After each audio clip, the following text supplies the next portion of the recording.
The iPhone 15, it's a couple months old and it's already old news because we have tons of new info and features about the iPhone 16. And so in this video, if you're one of those people who didn't get an iPhone 15, or maybe you're a yearly upgrade person, we're gonna go over all of the new features and upgrades that you can expect to see on the iPhone 16 lineup.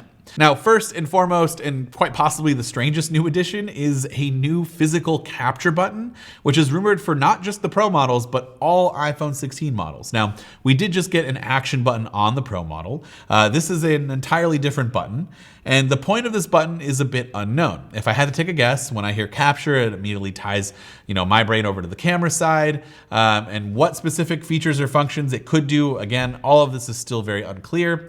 But the button is likely to be one of the main selling points of the iPhone 16 lineup, assuming it gets past all of the initial testing phase. The capture button is located on the same side as the power button, only positioned slightly lower, where the millimeter wave cutout can be found on more recent iPhone models. Now, that millimeter wave cutout right here is going to be moved over to the left side underneath the volume buttons. What's also interesting in this case is that the button is capacitive and not mechanical like the buttons that we have now. And again, this was actually a rumored change for the iPhone 15 lineup for that new action button and the volume buttons, which was eventually scrapped. I would love to hear your thoughts on whether this new capture button is a selling point for you or not. Go ahead and let me know in those comments down below, but an entirely different new programmable button is an interesting move by Apple in my opinion. Now, speaking of those volume buttons that were going to be capacitive, Apple may actually introduce those solid state volume, power, and mute buttons to the Pro models this year after potentially overcoming those technical issues that actually plagued its plans for the 15 lineup. So that's another new upgrade that we could see with those buttons. Now, again, I mentioned earlier that we did get a new action button for the Pros this year, and if you're an iPhone 15 standard model user, you'll be happy to know that we are expecting the action button to make its way down to the iPhone 16 models, the standard ones. Another new update is the expectation that these iPhones will actually increase in size, at least for the Pro and the Pro Max. The iPhone 16 Pro will have a display that's around 6.27 inches in size, which is probably going to be rounded up to 6.3 for marketing purposes, while the iPhone 16 Pro Max is expected to have a display that's 6.85 inches in size and probably rounded up again to 6.9. So we'll have an iPhone 6.3 and an iPhone 6.9. That's not really a huge change, but one that should feel relatively noticeable. And if you were already kind of thinking that these phones were getting too big, I'm sure you're not super happy about this news, but yeah, a couple of extra inches, an inch and a half-ish in terms of size will be added to the screens for those Pro models. The standard iPhone 16 models are rumored to have a vertical camera layout that's similar to the camera layout that was used on the iPhone 12 and 12 mini. Now, Apple changed it on the 13 and 14, and it's not entirely clear why Apple would revert back, but one theory is that this could allow for those new 16 and 16 Plus devices to record spatial video for Apple Vision Pro.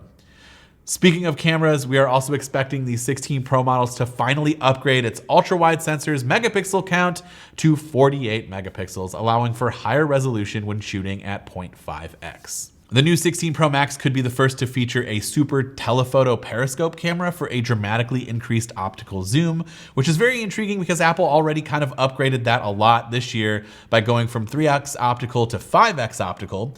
And I already love shooting at 5x optically. It's already so good. So could we see a 10x optical zoom on the next iPhone? That would be insane, and I would love to see it, and that's one of the rumored features. Not the 10x, but just having a already dramatically increased optical sensor for the telephoto lens.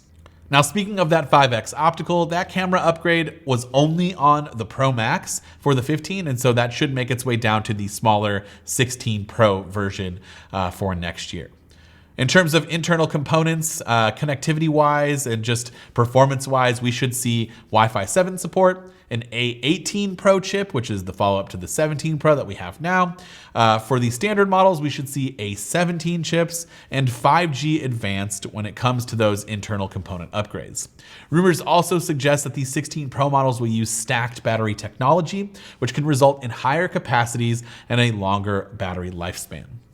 Finally, there have been talks about new Siri AI features powered by large language models expected in iOS 18, but it's the iPhone 16 models that would actually gain on-device AI features. And so just another little added bonus for those who might be upgrading to the iPhone 16. I guess as a bonus feature rumor, we do have word that the Ultra model iPhone 16 could make an appearance in 2024, and it would be an additional fifth phone. So we'd still have the 16, 16 Plus, 16 Pro, and 16 Pro Max, and then this iPhone 16 Ultra added to the lineup, which could feature additional camera improvements, an even larger display, and even a portless design. But the skeptic in me is really down on that specific rumor, and I think it's kind of the portless design part, but it is something worth mentioning. But of course, I would love to hear from you all in the comments down below. Is this current early rumored featured list enough for you to upgrade to next year? Please let me know down in those comments. This has been Dan with MacRumors. Thanks so much for watching, and I hope to see you around in the next video.